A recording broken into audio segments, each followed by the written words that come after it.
हम लोग श्रीमद् भागवतम के तीसरे स्कंद के 29वें अध्याय के तीसरे श्लोक से आगे पढ़ रहे हैं।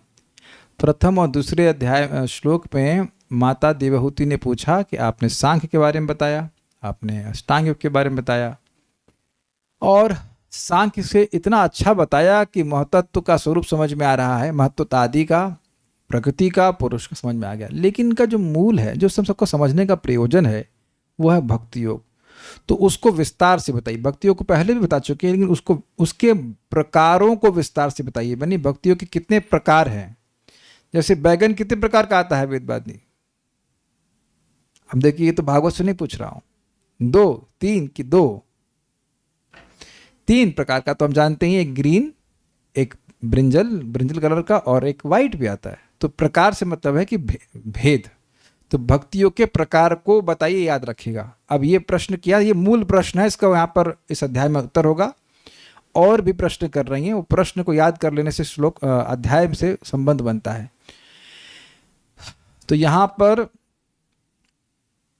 जीवों की संस्कृति के बारे में बता रहे हैं, जगत का भयावह स्वरूप, इसके बारे में बताइए, क्योंकि इससे जगत से वैराग्य हो जाता है। और काल का गति के बारे में बताइए, काल कैसे प्रभाव दिखा रहा है उसके बारे में बताइए। देखिए, वैराग्य की कुछ जरूरत होती है। अगर ये जगत ही बहुत अच्छा लग रहा है तो भक्ति क्यों करेंगे? Is it okay?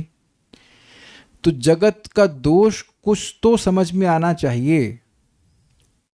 अगर ये लग रहा है कि मैं बहुत खुश हूं जगत में, तो व्यक्ति वो भक्ति करेगा नहीं। पहले ये देखिए, जो हम बोल रहे हैं वो थोड़ा दिखना चाहिए। हम क्या बोल रहे हैं, आचार्य बोल रहे हैं, आप लोगों को दिखना चाहिए। जो लोग इसी में मस्त हैं कि खा पी करके हम सुखी हो जाएंगे, वो कभी क्लास सुनने नहीं आएंगे। आते हैं कभी ना? प्रभुपाद समझाते हैं, जो इस जगत में प्रभुत्व जताने की बहुत इच्छा है, वो क्लास में, डोनाल्ड ट्रंप आएंगे भागवत क्लास में? आएंगे कभी?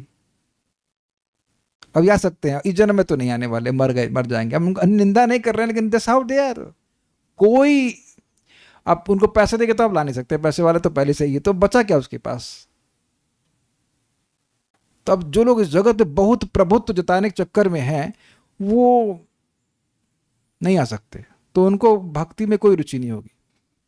तो भक्ति के लिए भगवान के, भक्ति के प्रतिपादक शास्त्र सुनने में रुचि होनी चाहिए। तो थोड़ा सा वैराग्य तो जरूर चाहिए। ऐसा नहीं सोच लीजिए कि वैराग्य एकदम, वैराग्य पर भक्ति आश्रित है, क्योंकि भक्ति के लिए जितना वैराग्य चाहिए वो भक्ति जागृत कर लेती है, लेकिन थोड़ा सा चाहिए। बहुत अधिक आसक्त होगा तो कथा में नहीं आएगा, और बहुत अधिक विरक्त होगा तो कथा से भी विरक्त हो जाएगा। तो थोड़ा, न अति आसक्त न अति विरक्त, बहुत अधिक आसक्त भी नहीं होना चाहिए और बहुत अधिक विरक्त भी नहीं होना चाहिए। तो थोड़ा विरक्त तो होना चाहिए। कुछ तो अपना समय छोड़ेगा तब ना क्लास में आएगा। किसी संत की कृपा हो गई तो, अरे जब संत के पास पहुंचे तो सही। पहुंचेगा तब ना, जब पहुंचेगा ही नहीं तो कृपा कैसे होगी?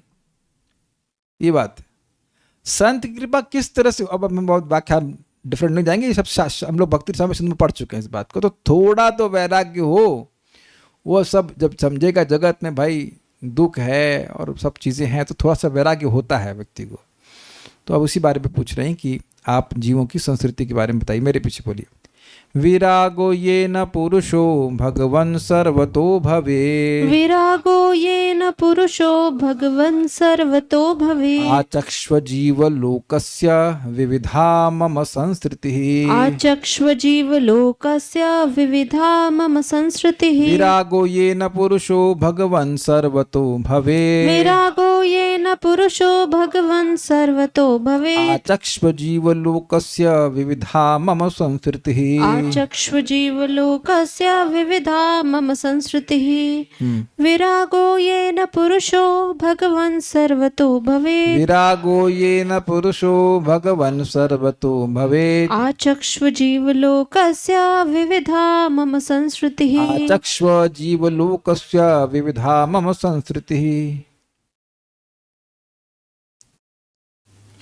देवहूति ने आगे कहा, हे प्रभु, कृपया मेरे तथा जन साधारण दोनों के लिए जन्म मरण की निरंतर चलने वाली प्रक्रिया का विस्तार से वर्णन करें, जिससे ऐसी विपदाओं को सुनकर हम इस भौतिक जगत के कार्यों से विरक्त हो सकें। देखिए, विपदा और समस्या में अंतर समझते हैं आप? कैलामिटी एंड प्रॉब्लम में क्या अंतर है वेदवादिनी, बताइए। कैलामिटी की हिंदी क्या है और प्रॉब्लम की हिंदी क्या है? प्रभु जी, कैलामिटी मतलब विपदा, जैसे कि, और प्रॉब्लम मतलब समस्या। हाँ, तो दोनों में भेद क्या है? जैसे विपदा यानी घर का कोई सदस्य अगर किसी की डेथ हो जाए, इतने धीरे बोली कि कोई ना सुन पाए। हाँ, घर के किसी व्यक्ति की अगर डेथ हो जाए, हाँ, तो ये विपदा क्यों है? क्योंकि हमको अटैचमेंट थी उनसे ना, क्योंकि वो लॉस रिकवर नहीं हो सकता। यस, विपदा और समस्या में ये अंतर है कि समस्या का समाधान आप या कोई और आपका साथी कर सकता है, लेकिन विपदा को नहीं चेंज किया सकता। फॉर एग्जाम्पल, अब अर्थक्वेक आ गया तो क्या रोक लेंगे? अर्थक्वेक को नहीं रोक सकते। कोई मर गया तो क्या करेंगे आप? कुछ नहीं कर सकते। तो ये जन्म और मरण एक विपदा है। अब एक प्रश्न कहेंगे, जन्म तो हैप्पी होता है ना? देखिए, जन्म व्यक्ति अपना प्रारब्ध भोगने के लिए ले रहा है। जब किसी को मान लो इस जन्म में कैंसर हुआ तो जन्म लेने के बाद हुआ ना, कि जन्म लेने के पहले हो जाएगा? जन्म लेना एक बहुत बड़ा कष्ट है और जन्म के बाद भी कष्ट होते ही रहते हैं। कष्ट देने के लिए ही जगत में जन्म दिया जाता है, स्वीकार है ना? एटलीस्ट थ्योरी में तो स्वीकार कर लीजिए। कॉन्स्टेंटली एक ना एक समस्या का प्रतिकार ही करते रहता है, पूरा जीवन इसी में बीत जाता है ना? अब विचार कीजिए आप। जब भी आप कह रहे हैं ना मैं बोर हो रहा हूं, मतलब कुछ समय के लिए कोई समस्या आपको याद नहीं आ रही। समस्या तो हमेशा रहती है, लेकिन हो सकता है उस समय कुछ समस्या आपको याद नहीं आ रही हो। कांस्टेंट। कभी कभी जब व्यक्ति वृद्ध हो जाता है या थोड़ा वृद्धावस्था की तरफ उसका शरीर ढलने लगता है, सोचता है काश नया शरीर मिल जाए तो मैं स्वस्थ रहूंगा। तो आजकल तो बच्चों को भी बीमारी हो रही है। वो एक इलेक्ट्रिशियन हमारे हैं मुकेश प्रभु, उनके छोटा बच्चा, इनसे भी छोटा बच्चा, उसे कोलेस्ट्रॉल का प्रॉब्लम। बच्चा कोलेस्ट्रॉल, हाउ? हम लोग कोलेस्ट्रॉल की स्पेलिंग जानते नहीं थे बचपन में। बचपन क्या, आई मीन एटलीस्ट से 37 तक तो मैं जानता ही नहीं था कोलेस्ट्रॉल वगैरह क्या होता है। 38 तक दबा के खाया वो पनीर खा गए, कुछ भी पता नहीं था कोलेस्ट्रॉल। 38 तक तो बिल्कुल पता नहीं था। उसके बाद कुछ जनरल नॉलेज ग्रहण करी हमने, उससे तो कुछ नहीं था। So we are suffering actually in this world, suffering for everyone. इसका वर्णन कीजिए, क्योंकि देखिए, आप इस बात को स्वीकार करेंगे कि ये जो प्रमुख एजुकेशन है, इसके बारे में कोई एजुकेशन किसी स्कूल में नहीं दी जा रही है। बैग नहीं, सॉरी, बोतल आगे टांगो, पीछे बस्ता टांगो, लेकिन बच्चा ये प्रश्न कभी नहीं कर सकता है कि ये क्यों कर, ये जुल्म हम पर क्यों किया जा रहा है। आप लोग कभी किए बचपन में? आप टांगे थे बोतल आगे पीछे 5 किलो का बैग? और देखा था सर, जब बैग उतारते थे ऐसे करके एकदम ऐसा बोझा उठा रहे हैं। कुछ कभी बोले, कोई अम्मा बोली, आंटी, वो माता जी बोली, मतलब उस टीचर बोली कि जन्म मृत्यु जरा व्याधि दुख दोष अनुदर्शन, दिख रहा है उसे कुछ? और आप लोग अब ये देखिए जरा, उस छोटे बच्चे के रेफरेंस फ्रेम में देखिए कैसे लगते थे वो बच्चे। लगते था ये टीचर हमारे कितने ज्ञानी हैं।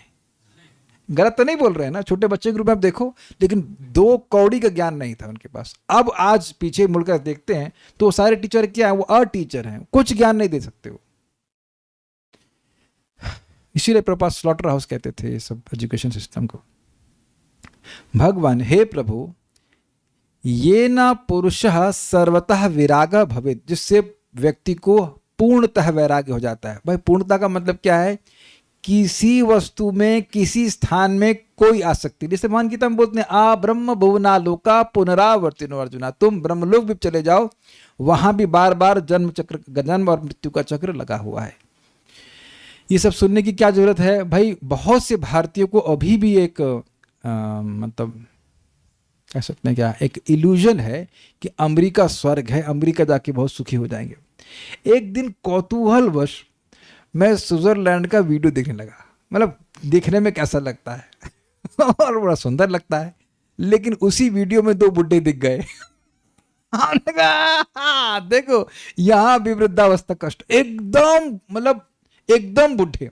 और से पीछे बैकग्राउंड बड़ा सुंदर है, ग्रीनरी है, सब कुछ है, लेकिन वो डंडा पकड़ के ऐसे बातचीत कर रहे हैं आपस में। तो अब आप चाहे स्विट्जरलैंड में हो, चाहे आप किसी लैंड में हो, नीदरलैंड में, any land you are there, लेकिन वृद्धावस्था, बीमारी सब जगह है कि नहीं?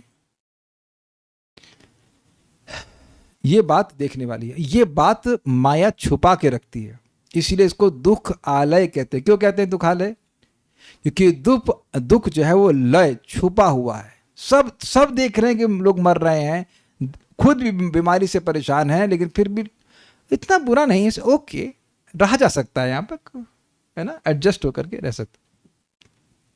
तो ऐसा बताइए कि जीव को हर प्रकार से वैराग्य हो जाए। 1 BHK बेहतर है वेदवादिनी की 2 BHK या स्टूडियो।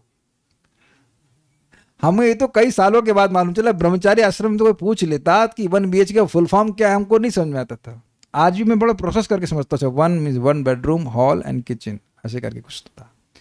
सारे ही तो सारे सफरिंग है, इज इट नॉट? लेकिन लोग सोच रहे हैं कि त्यागी जी ने अगर बड़ा बंगला बना लिया then we are happy. This is not वैराग्य।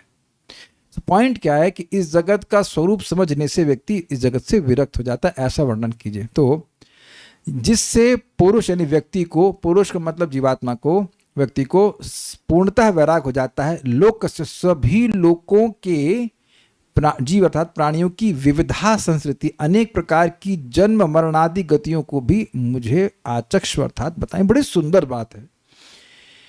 एक भक्त ने हमसे पूछा कि दीक्षा की योग्यता क्या है कि नहीं दर्द? नहीं है तो ठीक है, नहीं है तो बता। हाँ आ गई हैं, ठीक है तो सुन लीजिए। लगता है ये भी जिम में बैठी हुई है जिम में बैठे सुन रही है। ओके ठीक है, कोई नहीं। तो श्रीमद् भागवतम के 11वें स्कंद में बताया जा रहा है कि लोग जोड़े में रह रहे हैं जगत, पति पत्नी के रूप में रह रहे हैं। किस लिए? सुख की हत्या, सॉरी नहीं सही, दुख की हत्या के लिए और सुख की प्राप्ति के लिए दुख सुखाय दुख मर जाए और सुख आ जाए। लेकिन पश्चिन पाक विपर्यासु, व्यक्ति जब देखने में समर्थ हो कि जस्ट अपोजिट हो रहा है, दुख मर नहीं रहा है और सुख आ नहीं रहा है, और जैसी यहां स्थिति है ऐसे ही देख ले कि स्वर्ग में भी वही स्थिति। अब प्रश्न है कि स्वर्ग में कैसे देखेंगे? तो सुन करके भी देखें कि वहां पर भी अतिशायता का दुख है, सामने वाले के पास अधिक भोग है, जलता रहता। ये जो सुख की प्राप्ति का प्रयास है, इसमें निष्फलता ही देख रहा है। जब वो देखने लग जाए तो तस्मात् गुरुं प्रपद्येता जिज्ञासु श्रेय स उत्तमम, तब वह गुरु की शरण में जाए, यानी दीक्षा के लिए, शिक्षा के लिए, और श्रेय की जिज्ञासा करे कि मेरा कल्याण क्या होगा। अगर आप विचार करें तो भगवद गीता में अर्जुन की ये योग्यता थी। वो देख रहे थे कि तीनों लोगों का राज्य भी प्राप्त हो, पूरे विश्व का राज्य प्राप्त हो, मैं सुखी नहीं हो सकता। तो जब ये दिखने लग जाए कि भौतिक भोग करके मैं सुखी नहीं हो सकता हूं, that is the qualification to approach the spiritual master. तब ये सब काहे बोलने लग गए? यहां पे लिखा हुआ है जीव लोकस्य, सभी जीवों का, सभी लोकों में जो संस्कृति है, मतलब सफरिंग, उसको वर्णन करिए। यानी कि ऐसा नहीं सोचूं मैं कि अर्थ से उठ करके, मतलब पृथ्वी से उठ करके स्वर्ग चला जाऊंगा तो मैं सुखी हो जाऊंगा। क्या आप लोग के मन में कभी आया कि स्वर्ग में एसी चलाने की जरूरत नहीं पड़ती है? हम लोग बहुत विरक्त हो। स्वर्ग में एसी से फेसी की जरूरत नहीं होती है। आप देख लीजिएगा, स्वर्ग में एसी की कोई जरूरत नहीं है। एंड जब आप कोई यहाँ सुंदर नेचुरल ग्रीनरी देखते हैं, तब उससे अंदाज लगा पाएंगे। जब भागवत में वर्णन है ना कि वहाँ गार्डन है, ये है वो, तब कुछ अंदाज लगा पाएंगे कि स्वर्ग, क्योंकि स्वर्ग न्यूयॉर्क को नहीं कहते हैं, बॉम्बे को स्वर्ग कहते हैं। कोई बॉम्बे वाला अपराध न लेना, ये विद्वानी मुंह बनानी रह चुकी बॉम्बे में। दिल्ली को स्वर्ग कहते हैं जहाँ बड़ी बड़ी बिल्डिंग है। नहीं कहते, बिल्कुल नहीं कहते। इधर वहाँ ही प्रभु जी घूम के आए। आप तो दिल्ली के पाताल लोक में जाते थे ना अंडरग्राउंड। दीक्षा माता जी आप स्वर्ग में रह रही हैं दिल्ली में? नहीं, you were kind of staying in स्वर्गिक area in Jammu and Kashmir somewhere, I don't know, वादियों में। तो वादियों को, नेचुरल ग्रीनरी को स्वर्गिक कहा जाता है। और इस प्रकार का वर्णन आप देखेंगे श्रीमद् भागवतम में वर्णन है। लेकिन कोई ये ना सोच ले कि वहां जाकर मैं सुखी हो जाऊंगा। इसलिए कह रहे हैं जीवलोकस्य विविधा, विविध जीवों की जो विविध लोकों में संस्कृति, उसका भी वर्णन कीजिए। कैसे लोग स्वर्ग में भी दुखी हैं ये भी वर्णन कीजिए, ताकि स्वर्ग जाने की इच्छा भी जीव ना करे। समझ रहे हैं? इसीलिए कह रहे हैं सर्वतः वैराग हो जाए। ऐसा वर्णन कीजिए कि कहीं कहीं रहने लायक है ही नहीं, ऐसा मान ले।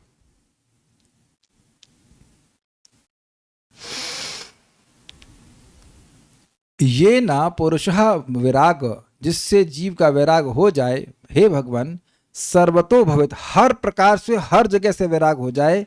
आचक्ष मम आचक्ष, उसको आप कहिए। किस बारे में? कैसे? तो कह रहे हैं जीव लोकस्य विविधा संस्कृति, जीवों की जो विभिन्न लोकों में संस्कृति है, संस्कृति मतलब जन्म मरण का चक्र जो लगा हुआ है, उसको कहिए ताकि हर जगह से व्यक्ति विरक्त हो जाए। देखिए एक बात आप समझ लीजिएगा, भजन तो हम लोग कर रहे हैं और बड़ी अच्छी बात है, लेकिन अगर मन में ये भावना है कि ये थोड़ा देख ले, तो भजन वहां खर्च होगा। खर्च होगा मतलब it will be used to get those things. नहीं समझ में आ रहा है कि नहीं आ रहा है? हम तो अब नाम नहीं रखूंगा, लेकिन हम जानते हैं व्यक्तिगत रूप से कि वृंदावन में रहने के लिए मिला लोगों को, और उसके बाद उनकी अभिलाषा थी कि न्यूयॉर्क देश दियो वास, वेंट देयर। कोई न्यूयॉर्क में जाके रह रहा है, कोई लंदन में जाके रह रहा है। लंदन वाला लंदन में रहे तो कोई दिक्कत नहीं, वृंदावन में वास मिलने के बाद भी इस प्रिया हो रही है कि हम लंदन जाए, यहां जाए, वहां जाए, तो उसका मतलब उसको अच्छा मान रहे हैं ना।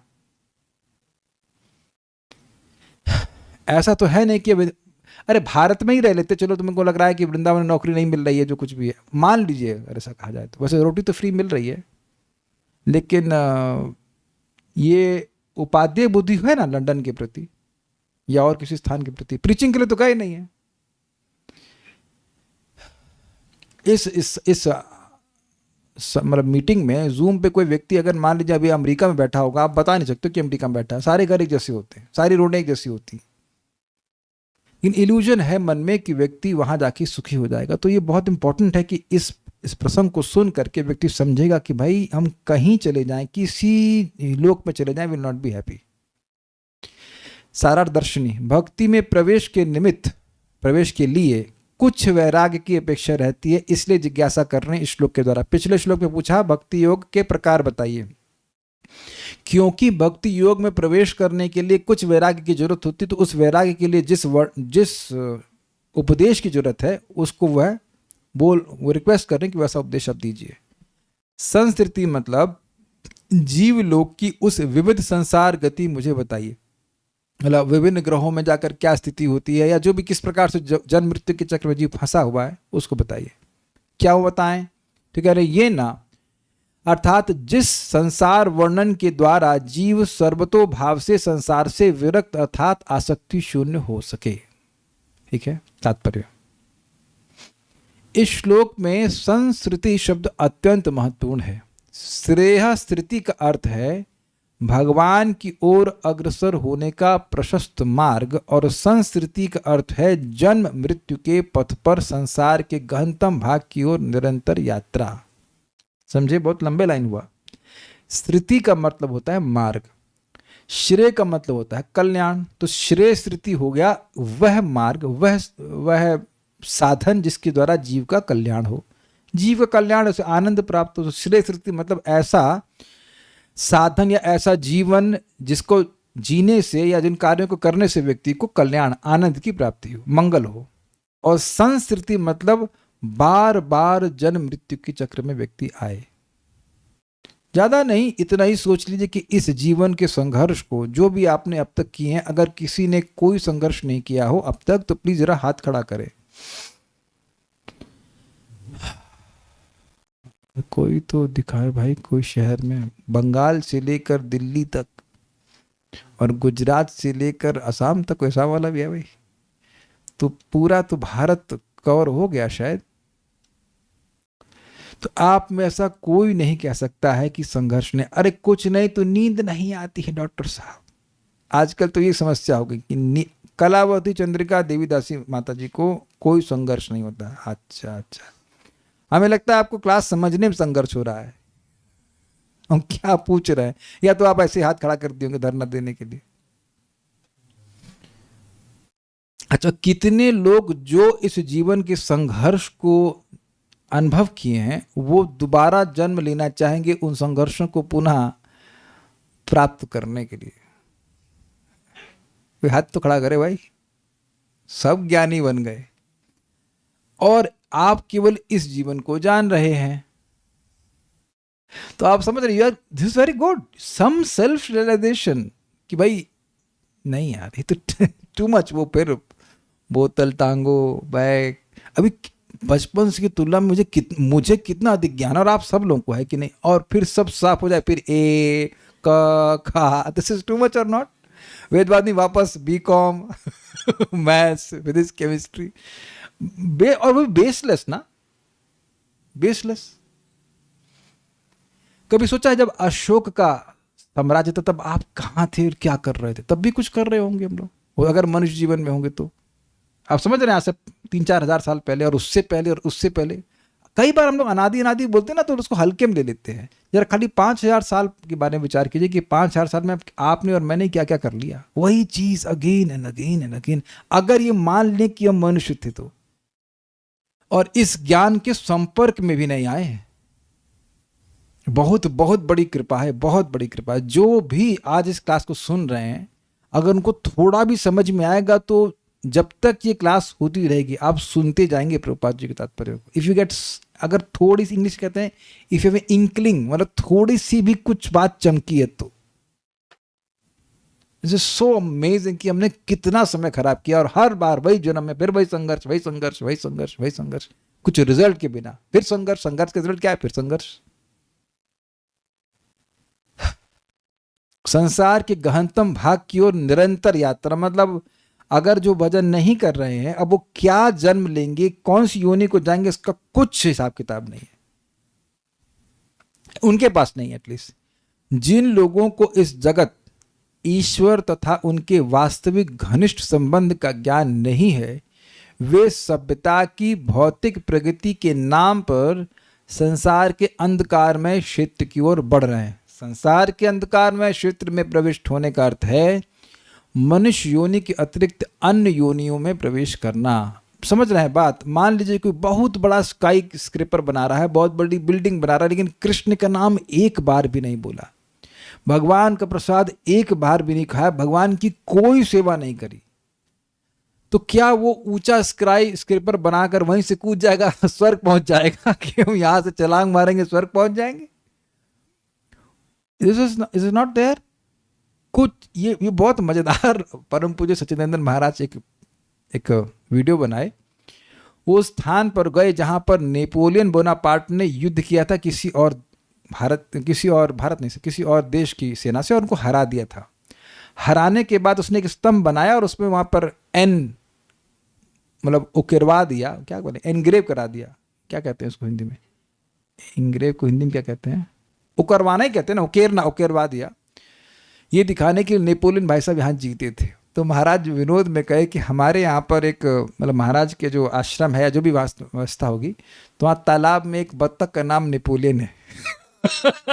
तो महाराज कह रहे थे कि ये हो सकता है कि मतलब you can be in a very low species, और तो जरूरी नहीं कि नेपोलियन वही बत्तख बन गया हो, लेकिन ऐसा हो सकता है। प्रभुपाद बता रहे थे कि जवाहरलाल नेहरू, प्रभुपाद की बात को रिपीट कर रहा हूँ, I hope nobody will take any offence, but वो अगले जन्म में नीदरलैंड में कहीं पे वो एक डॉग बन गए थे। वो प्रभुपाद बता रहे थे, एस्ट्रोलॉजर ने किसी ने बताया। Now that is very embarrassing. एक और एग्जाम्पल प्रभुपाद दे रहे हो तो सब जानते हैं, जॉन एफ कैनेडी नाम के एक प्रेसिडेंट हुए थे। वो रैली में जा रहे थे तो किसी ने उनके सर में गोली मारी थी, उसका वीडियो है एक्चुअली, सर में गोली मारी, सर से पूरा बाहर आ गया।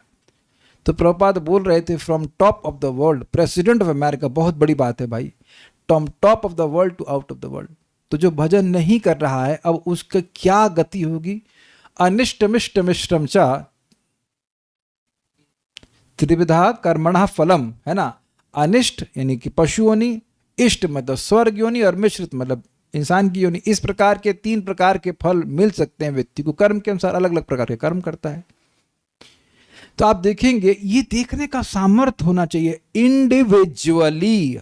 देखिए, यहां पर कोई भी भक्त अगर डिसअपियर करेगा भक्ति से, तो वो व्यक्तिगत रूप से करता है, कलेक्टिव नहीं। स्वीकार है? जितने भी भक्त हैं, मान लीजिए कोई माया में जाता है तो दूसरे को साथ में लेके नहीं जाता है, अगर साथ में रहता तो शायद नहीं जाता ना। कुछ कैच किया आपने मेरी बात? वो जाएगा, अकेला रह गया और गायब। तो अब वो ये नहीं देख पाया कि जिन लोगों ने उसे गायब होने के लिए प्रेरित किया, अरे क्या यार तुम भक्ति कर रहे हो, क्या मिलेगा उससे, इत्यादि इत्यादि, वो ये नहीं दिखा रहे हैं आपको कि वह जो आपको कार्य करने के लिए बोल रहे हैं उससे क्या गति मिलेगी, वो तो कुछ भी क्लियर नहीं है और गलत ही जाएगा, पशु योनि प्राप्त कर सकता है या नरक, नरक तो पक्का जाएगा। ये बात प्रभुपाद समझा रहे हैं कि मनुष्य योनि के अलावा किसी भी छिपकली बन गए, तब मच्छर बन गए। यही बात प्रभुपाद कहते हैं कि लोग नहीं जानते कि वो कल एक कुत्ते के शरीर में हो सकते हैं। This is so heavy. और ये बहुत ही इररिस्पॉन्सिबल लाइफ का कारण है। एकमात्र जो कारण है वो है एजुकेशन सिस्टम की बात है। यहाँ पर एजुकेशन दी जा रही तो चलो समझ पा रहे हैं कि हाँ भाई हम ये कार्य करते तो तुम्हारा ये फायदा होगा, ये होगा तो नहीं, ये काम होगा, ये तो लोग समझ नहीं पाते। अज्ञानी पुरुष यह नहीं जानते कि इस जीवन के पश्चात वे प्रकृति की मुट्ठी में होंगे और उन्हें ऐसा जीवन दिया जा सकता हो जो रुचिकर ना हो। This is brilliant, this is very nice, this is super good. कभी आपने किसी रास्ते के कुत्ते की आंख में झांक के देखी, बिल्कुल ऐसा लगता है कि मनुष्य की आंख उसमें लगाई। किसी ने किया है कभी? किसी ने नहीं किया होगा। If you are little observant, आप अगर देखें जो रास्ते में कुत्ते पतले दुबले, भारत के कुत्ते जनरली पतले दुबले होते, तरह खाने को नहीं मिलता उन लोगों को, तो वो एकदम दयनीय अवस्था होती है और आप केवल उनकी आंख को देखेंगे, मोस्टली ब्राउनिश टाइप की होती है, इट कैन बी एनीवन, और बिल्कुल लगता है कि ये एक इंसान की ही आंख है। लग रहा है कि मानो किसी इंसान को ही बस बाकी शरीर कुत्ते का फिट कर दिया गया है। अब वो ना केवल भौंक सकता है।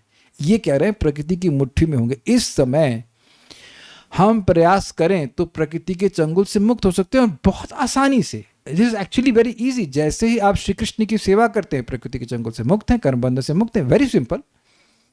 लेकिन क्या कुत्ते का सामर्थ्य है?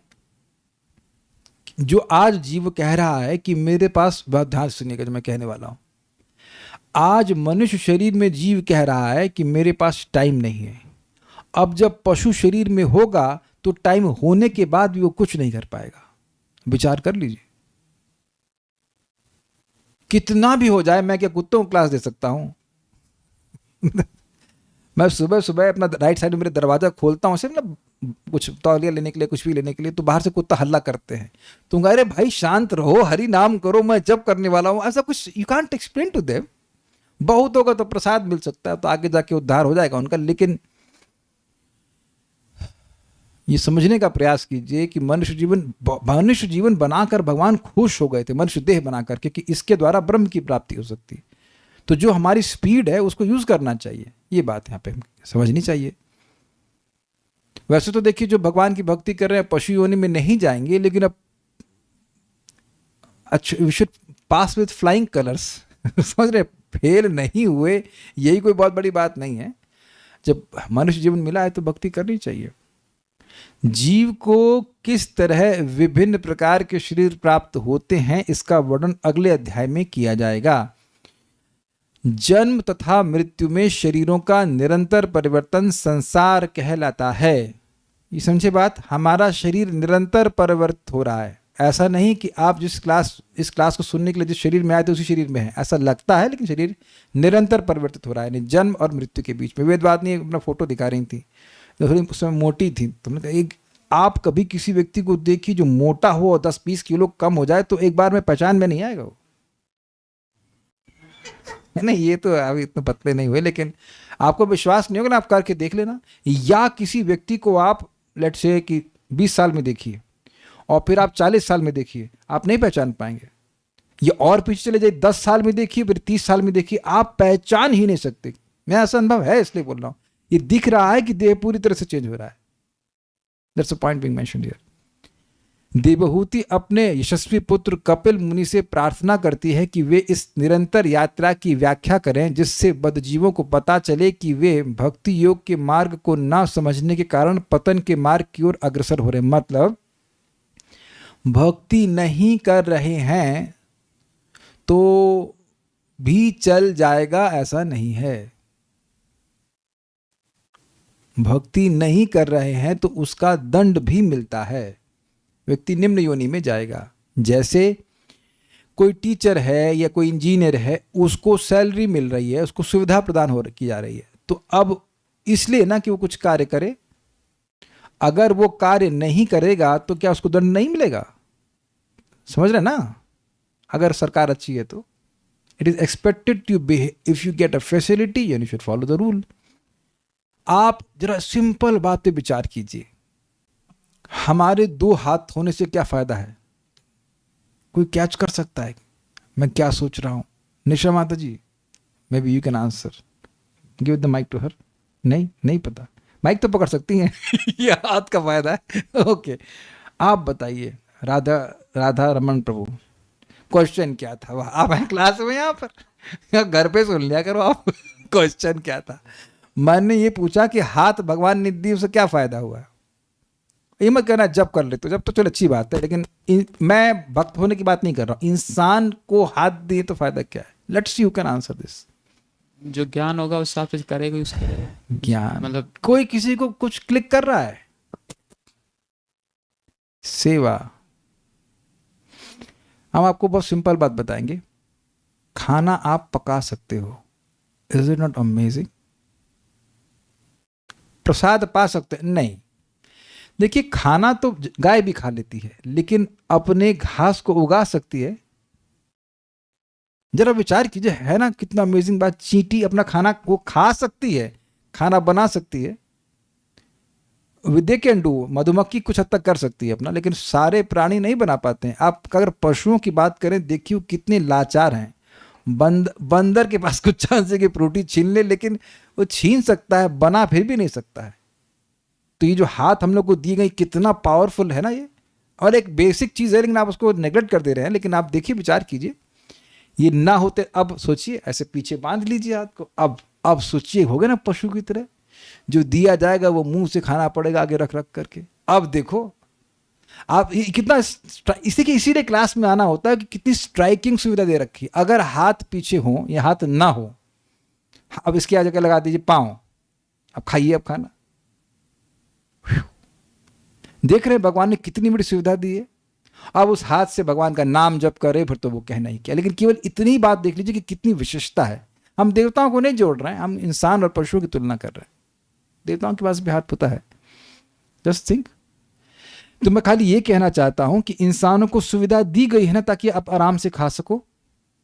या फिर सोचिए कि जैसे गाय भटक भटक के खा रही है, या बंदर भटक भटक के खा रहा है, दिन भर भटकते रहते, या मच्छर भटक रहा है खून पीने के लिए, तब आप भोजन कर पाते। तो मैं खाली ये कहना चाहता हूं कि जैसे एक इंजीनियर है, उसको एसी ऑफिस मिलता है, सारी सुविधा मिलती, तो उसके दायित्व भी बढ़ जाता है कि नहीं? उसी प्रकार से मनुष्य जीवन जब हमको प्राप्त है तो उसका दायित्व है। देखिए, बात ये नहीं हो रही कि आप नौकरी नहीं कर सकते या और कुछ नहीं कर सकते, लेकिन एकदम भक्ति छोड़कर जीवन जीना ये गलत है। इसकी वजह से अधपतन होगा, ये बात है। बहुत सारी बातें आप समझते हो, लेकिन कुछ बात थोड़ा समझिए कि जब चीज़ें मतलब डिस्कशन होता है तो उससे वो री इन्फोर्स हो जाती है बात, और उसको उसके प्रति व्यक्ति और कटिबद्ध हो जाता है कि हमें ऐसा जीवन नहीं जीना है पशु जैसा। तो ये सब बात संस्कृति के वर्णन से आएगी। व्यक्ति विरक्त होगा और पाशविक जीवन जीने की बजाय मनुष्य जीवन, धर्म का जीवन जीने के लिए प्रेरित होगा। अगला श्लोक देखते हैं। काल के बारे में पूछ रही है। कालस्य ईश्वर रूपस्य, कालस्येश्वर रूपस्य परेषां च परस्यते, परेषां च परस्यते, स्वरूपं बत कुर्वन्ति, स्वरूपं बत कुर्वन्ति, यद हेतुः कुशलं जनाः, यद हेतोः कुशलं जनः। कालस्येश्वर रूपस्य, कालस्य ईश्वर रूपस्य, परेषां च परस्य च, परेषां च परस्य च, परस्यते, स्वरूपं बत कुर्वन्ति, स्वरूपं बत कुर्वन्ति, यद हेतुः कुशलं जनः, यद हेतु कुशलं जनाः। कालस्य ईश्वर रूपस्य परेषां च परस्यते, कालस्येश्वर रूपस्य परेषां च परस्यते, स्वरूपं बत कुर्वन्ति यद हेतु कुशलं जनाः, स्वरूपं बत कुर्वन्ति यद हेतुः कुशलं जनः। कृपया काल का भी वर्णन करें जो आपके स्वरूप का प्रतिनिधित्व करता है और जिसके प्रभाव से सामान्य जन पुण्य कर्म में प्रवृत्त होते हैं। बहुत अच्छा है, बहुत अच्छा है। परेशान, परेशान मतलब जो परेशान नहीं है, परेशान है। परेशान, पर ईशा मतलब जो बड़े बड़े नियामक हैं। तो कह रहे हैं ब्रह्मादियों के भी, जो ब्रह्मा और अन्य बड़े बड़े लोगों के भी, परस्य मतलब नियंता, ते मतलब त्वद आत्मक जो आपके ही स्वरूप वाला है, ईश्वर रूपस्य जिसका रूप ईश्वर के रूप में के समान है, उस महाप्रभावशाली। देखिए ईश्वर का मतलब होता है नियामक। यहां पर ईश्वर का अर्थ आप श्री कृष्ण का स्वरूप मत लीजिएगा। काल का स्वरूप त्रिभंग ललित नहीं होता है। It does make sense. ईश्वर का क्या अर्थ होता है? ईश्वर मतलब नियामक। तो काल इस जगत में सब कुछ नियमन करने वाला है कि नहीं? तो इसलिए कह रहे हैं ईश्वर रूपस्य। क्या आप समझ पाए? जो ईश्वर रूप अर्थात नियामक रूप है। जैसे कि अब आप लोग तो फिक्स कर लिए ना कि बाल पकेंगे नहीं। क्यों राधिका प्रभु? पकेंगे ना, बाल भी पकेंगे, दांत भी झड़ेंगे और घुटनों में दर्द भी होगा, ये भी होगा, सब होगा। कौन सोचता है युवावस्था में, लेकिन और कौन रोक पाया है वृद्धावस्था में? Got it? तो ये काल का नियम है। हमको तो काल का नियम इस रूप में दिखता है कि एक time T is equals to T में कोई व्यक्ति आपके जीवन में आते हैं, फिर कुछ कुछ होता है, फिर वो चले जाते और फिर हमेशा के लिए चले जाते। हम आज एक बात का अकस्मात मैसेज देखे, मतलब नाम देखे व्हाट्सएप पे, तो वो 4 साल पहले मैसेज किए थे मेरे को 2022 में। अब आज 2026 हो गया। यद्यपि भक्ति तो वो भी कर रहे हैं, बट जस्ट देख रहे हैं। और जबकि ऐसा होता था कि हर दिन सेवा के लिए कुछ ना कुछ, मतलब 10-12 मैसेज तो होते ही थे। काल की गति है ये। आप लोग को कभी, मेरे संग ही होता है, आप लोग संग भी हो रहा है कि कुछ लोग हैं, झगड़ा भी नहीं हुआ है, लेकिन अब काल का ऐसा प्रभाव है कि दूर चले जाते हैं तो दूर चले ही जाते हैं। I hope you are getting the point. Instead of blaming someone, you just see it as काल की शक्ति हो रही, समय की वजह से हो रहा है ऐसा। ठीक है, तो ये मैं ईश्वर के बारे में बोल रहा हूं, मतलब ईश्वर रूप है अर्थात ये नियामक रूप है। कालोस्मी लोक क्षयकृत प्रवृद्धो, भगवान गीता में कहते हैं कि मैं काल हूं, अर्थात काल को शक्ति के रूप में बता रहे हैं जो सभी का नाश कर रहा है। तो उस ईश्वर रूप यानी कि जो महान प्रभावशाली काल है, उसका काल के स्वरूप को बताइए, काल कैसा होता है। यद्यपि आपने काल की गणना सुन चुके हैं पहले, मैत्रेय मुनि से सुन चुके हैं, लेकिन फिर भगवान से पूछ रही हैं। अब कह रहे हैं बत अहो, बत मतलब अहो कितना आश्चर्य है। यद हेतु जिस भय के कारण से जना सामान्य जन यानी कि अच्छे लोग कुशलम पुण्य कर्म कुर्वन्ति, भाई जो लोग पुण्यात्मक हैं वो जानते हैं कि अगला जन्म भी होगा और कालांतर में होगा, काल के परिवर्तन में होगा, तो वे अच्छे कर्म करते हैं, दान करते हैं, यज्ञ करते हैं, तपस्या करते हैं ताकि भावी जीवन भी अच्छा हो। मान लीजिए कि वह भगवान के धाम नहीं भी जाना चाहते हैं, फिर भी पुण्य कर्म करते हैं। जो बेवकूफ़ हैं बस वो अपने इसी जीवन को वही जीवन मानते हैं। जैसे वैष्णवी, आप वैष्णव क्यों नहीं हैं? और अनंत, आप अनंता क्यों नहीं हैं? समझे मेरा प्रश्न? क्या प्रश्न समझे आप? नहीं समझे? आप लड़की क्यों है वैष्णवी और अनंत प्रभु आप लड़के क्यों हुए? आप लोग तो ट्विंस हो ना। आप उल्टा भी तो हो सकते थे, आप लड़की बन जाते हैं अनंत प्रभु और वो लड़का बन जाते। तो सोचने वाली बात है ना। कई बार लोग कहते हैं कर्म कैसे माने, तो ये मानो भाई कि आप लड़के ही क्यों हुए, लड़की हो जाते। आप मानी क्यों नहीं पैदा हुए? So many things you know. काले हैं, गोरे हैं, बुद्धिमान हैं, कम हैं, इट इज कौन निर्णय कर रहा है और किस आधार पर? ये दिखा रहा है कि कर्म है पहले का और कालांतर में फलीभूत होता है। अच्छा एक और चीज, जैसे मान लीजिए आजकल कोई फास्ट फूड खाए तो वो तुरंत बीमार हो जाता है ना, तो वह भी काल के रेगुलेशन में है ना कि वो 5 साल में 10 साल बीमार होगा।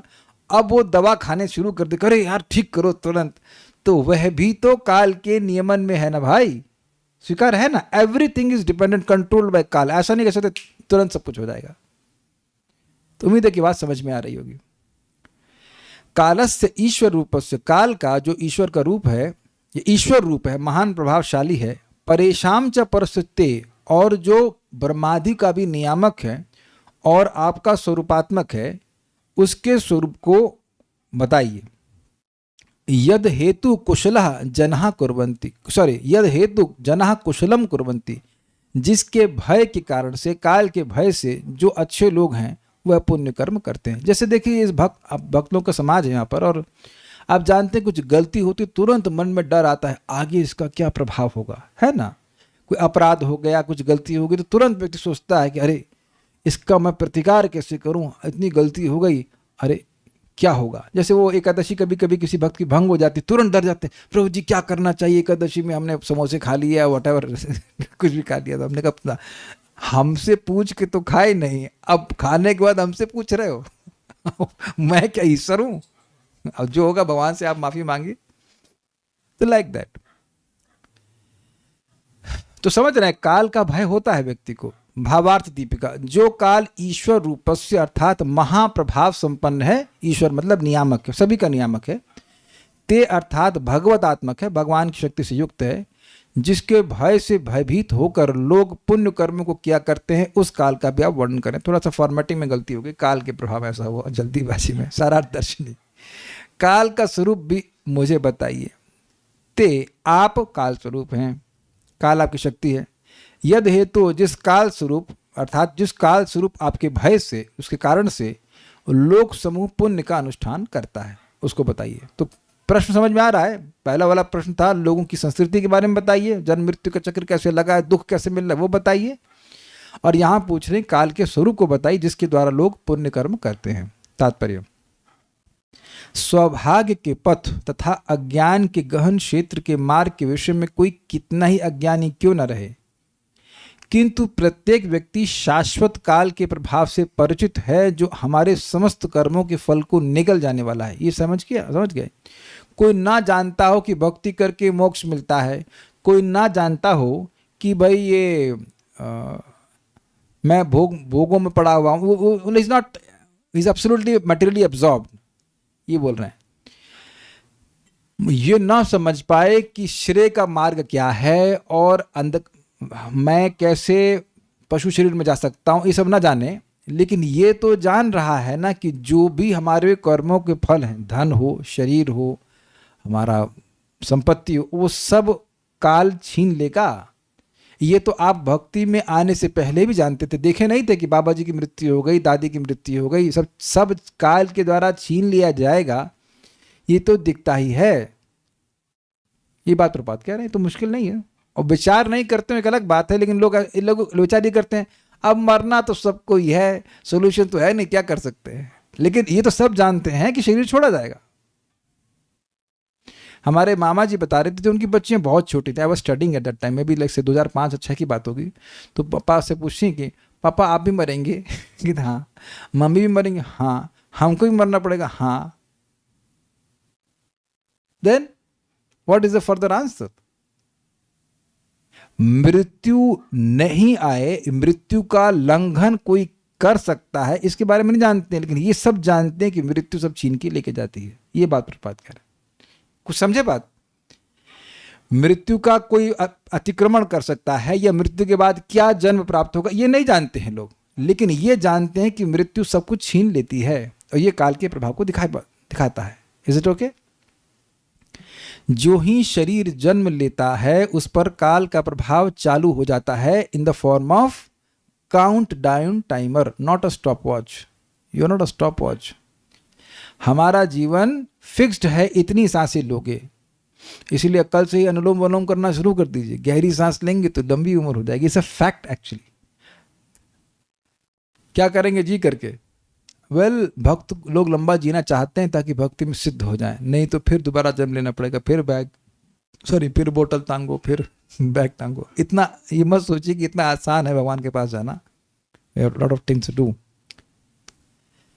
तो खैर, उल्टी गिनती शुरू हो जाती है जैसे ही हम जन्म लेते हैं। मतलब इतने साल जियोगे, अब उससे कम होता जा रहा है, ये बात यहाँ पे प्रपात कह रहा है। समझ आ गया? शरीर के जन्म की तिथि से ही मृत्यु का प्रभाव कार्य करने लगता है। 10 साल हो गए मतलब 10 साल मर गए, ये अर्थ है। Although it may look pessimistic, but what is anything optimistic in material world?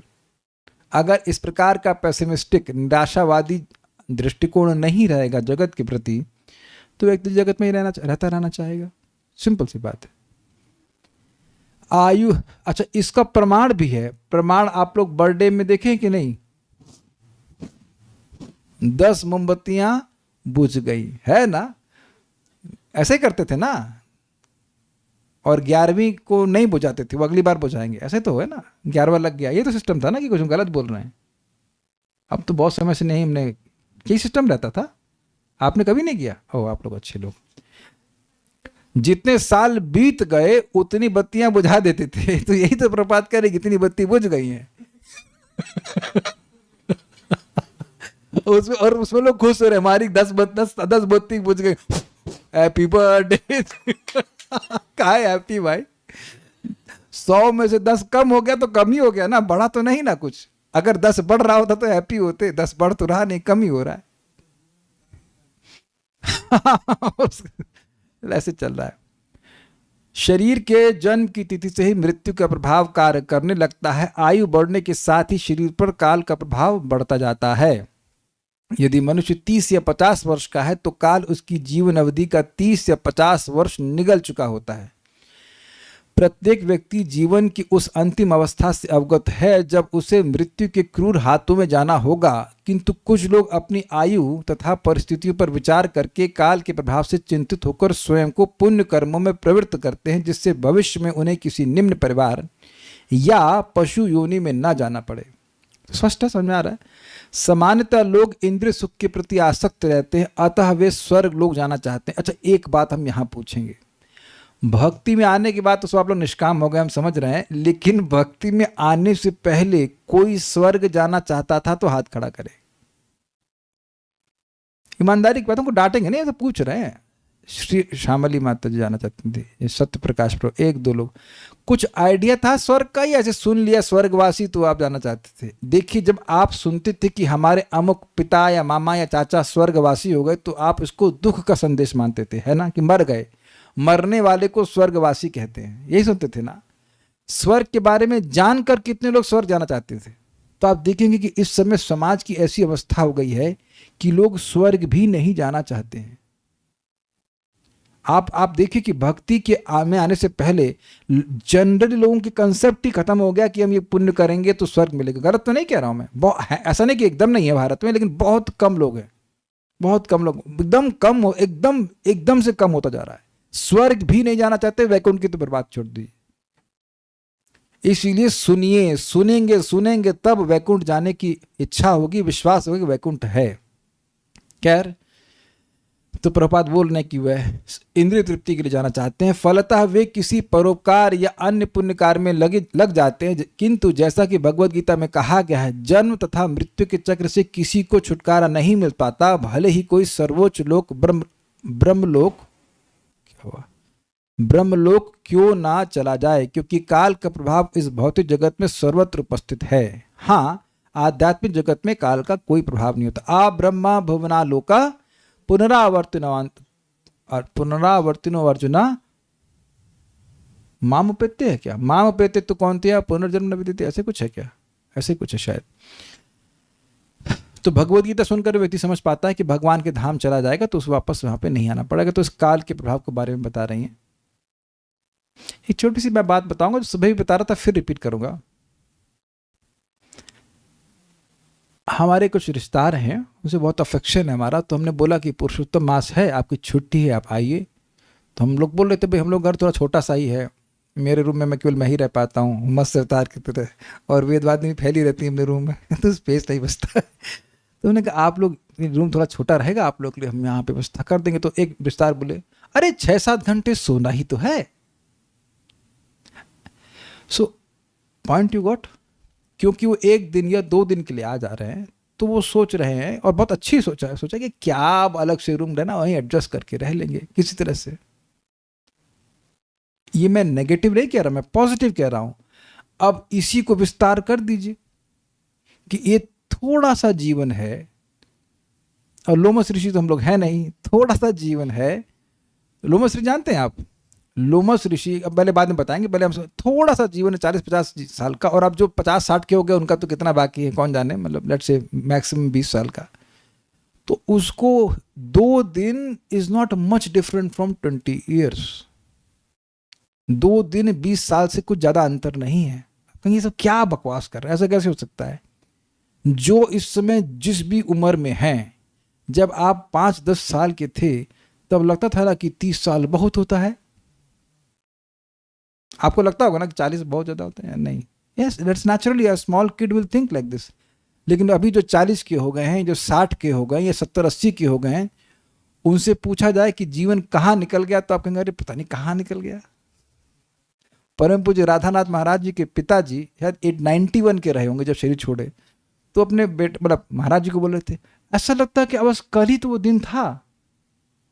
No, just like मैंने 2008 में मंदिर ज्वाइन किया था, 2003 में आईआईटी में प्रवेश किया, तो ऐसे निकल गया सब कुछ। ऐसा लगता है बस कल ही की तो बात थी, सब कुछ खड़ाखड़ निकल जाता है। तो मैं खाली ये कहना चाहता हूं कि अगर दिखे व्यक्ति को इस जगत का इस जगत छोड़ दीजिए, इस जीवन की शॉर्टेडनेस, तो वह बहुत फैलाने के चक्कर में नहीं पड़ेगा। ये मैं कहना चाहता हूँ। जैसे वो यात्रा के लिए आ रहे हैं, तो देह यात्रा कितने समय की? थोड़े समय के लिए है। खाना पीने की व्यवस्था हो जाए, रहने की व्यवस्था कंफर्टेबली हो जाए, ठीक है, रख लीजिए और बाकी नाम जप कीजिए, भक्ति कीजिए, आपकी एनर्जी बहुत बच जाएगी। ये बहुत बड़ी शिक्षा है। और पुण्य की जहाँ तक बात है, उसको हम एक श्लोक दिखा देते हैं, रोज ही दिखाते रहते हैं, फिर दिखा दे रहे हैं। तो अगर किसी को पुण्य करना है, ये फिर से दिखा देते हैं। आज हम इधर गए थे तो वहाँ पे भी लिखा हुआ पुरुषोत्तम मास में दान करना चाहिए, वैष्णव करना चाहिए, तो सब है। नाम जप करना जो सबसे इंपॉर्टेंट है, क्योंकि उनको दान देना सबसे इंपॉर्टेंट है कि अन्न दान करना चाहिए। देखिए, अब सबसे इंपॉर्टेंट तो भगवान का नाम बोलना चाहिए, और लोग उसके लिए पैसे नहीं मिलते हैं, इसलिए समझे मेरी बात में क्या कहना चाहता हूँ। एक बहुत बड़ा साइन लगा हुआ था कि पुरुषोत्तम मास है, इसमें पुण्य करना चाहिए, तो इसमें दान करना चाहिए, इसमें कथा सुननी चाहिए, इसमें अन्न के दान करना चाहिए, और ये करना चाहिए, वो करना चाहिए, और सबसे इंपॉर्टेंट अन्न दान करना चाहिए। तो सबसे इंपॉर्टेंट इसलिए क्योंकि वो उनको चाहिए पैसा अन्न के लिए। ऐसा okay, I have no objection. लेकिन सबसे इंपॉर्टेंट भगवान की कथा को सुनना है, भगवान के नाम उच्चारण करना है। तो प्रमाण आप जानते हैं। यदि कोई अनंत प्रभु पढ़ लेते हैं, आप हिंदी पढ़ लेते हैं, दीजिए माइक की, कभी नहीं बोले बेटा जो लिखा से पढ़ दीजिए आप। Let's see if you have understood Hindi और नॉट। पढ़िए। यदि कोई सूर्य ग्रहण के समय 1 करोड़ गायों भी दान में दे। यदि वह गंगा यमुना के संगम में करोड़ वर्ष तक निवास करे, यह यज्ञ में ब्राह्मणों को स्वर्ण का पर्वत दान दे दे, तो भी वह हरे कृष्ण के कीर्तन के से प्राप्त होने वाले लाभ का शतांश भी अर्जित नहीं कर सकता। हम तो सुबह केवल यही दिखाते रहते। तो अब जो बुद्धिमान लोग हैं वो उसके द्वारा काल को जय कर लेंगे। सूर्य ग्रहण के ये सब कुछ हरे कृष्ण के हरे बोलने की एक शतांश अंश के बराबर, 1/100th भी नहीं है। हरे कृष्णा कृष्णा कृष्णा हरे हरे, हरे राम राम राम हरे हरे। तो जो वाकई बुद्धिमान लोग हैं वो इस प्रकार से करेंगे। और जब जानते हैं एक और बात कि जैसे ही आप जीभ से नाम बोलना शुरू करते हैं, तुरंत काल के प्रभाव से बाहर चले जाते हैं। जैसे ही भगवान की कोई भी सेवा कर रहे हैं, भगवान का नाम जप कर रहे हैं, प्रसाद ग्रहण कर रहे हैं, सेवा कर रहे हैं, और कुछ भी कृष्ण संबंधी कार्य कर रहे हैं, तो काल की परिधि से बाहर चले जाते हैं। क्या बात है, कैसे समझेंगे कि जो भी आप भक्ति के कार्य कर रहे हैं उसको काल नष्ट नहीं कर सकता, वो अव्यय होता है। तो इतनी बात समझ करके अपने जीवन को अलाइन करना चाहिए कि जो मटेरियल चीज़ें हैं उनको मिनिमाइज करे, एटलीस्ट इस पुरुषोत्तम मास में, और आध्यात्मिक जीवन में आगे एनर्जी लगाए। तो आगे बातें सुनेंगे हम, कल सुनेंगे। कोई प्रश्न किसी वक्त का तो है नहीं? कुछ कहना चाहते हैं राधिका? नहीं, ठीक है। So let's stop here. ओ हाँ, पारायण रह गया तो पारायण करेंगे। श्रीमद् भागवतम की जय, श्रील प्रभुपाद की जय, निताय गौर प्रेमानंदे। लोमश ऋषि के बारे में जानना चाहते हैं। एक बार एक ऋषि हुए, उनका नाम लोमश ऋषि। तो वो एकदम गर्म धूप पड़ रही थी, वहीं भजन कर रहे थे। तो एक व्यक्ति आकर बोले, अरे कुछ कुटिया तो बना लो।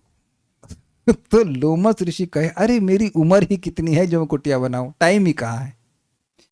तो अब लोमश ऋषि की उम्र कितनी है जरा विचार कर लीजिए। जो हम सुने हैं वो बोल रहे हैं कि क्या है, ब्रह्मा जी जब, क्या सीन है उसको, ये सिस्टम है कि लोमश ऋषि के शरीर में जितने बाल हैं वो जब गिर जाएंगे तब उनकी मृत्यु होगी। और जो सुन रहे हैं हो सकता है हम कुछ गलत बोल रहे हैं, हम तो बस छोटे से जीव हैं, कि ब्रह्मा जी का एक दिन ना कितना समय जब बीतता है तब उनका एक बाल टूटता है। तो क्या हिसाब किताब है। और वो कह रहे हैं कि हमारी उम्र ही कितनी है कि अब कुटिया बनाए। और यहाँ अजीब बात है, वृंदावन में भी लोग बड़ा बड़ा बंगला बनाते, कहते हैं ये हमारी कुटिया है। हमको ये मजाक, मुझे खुद बोले व्यक्ति, हमको लेके गए और बड़ा अच्छा खासा मकान बनाया हुआ था और बोले बोली हमारी कुटिया है। कुटिया and it doesn't look like कुटिया एग्जैक्टली। कुटिया तो नहीं लग रही है, अब चलिए बोल देते हैं लोग अपना कुटिया। तो ये विचार करना चाहिए कि हमारा उम्र जीवन है ही कितना। और ठीक है, ऐसा तो हम धूप में तो नहीं रह सकते हैं, लेकिन फोकस भक्ति में करना चाहिए।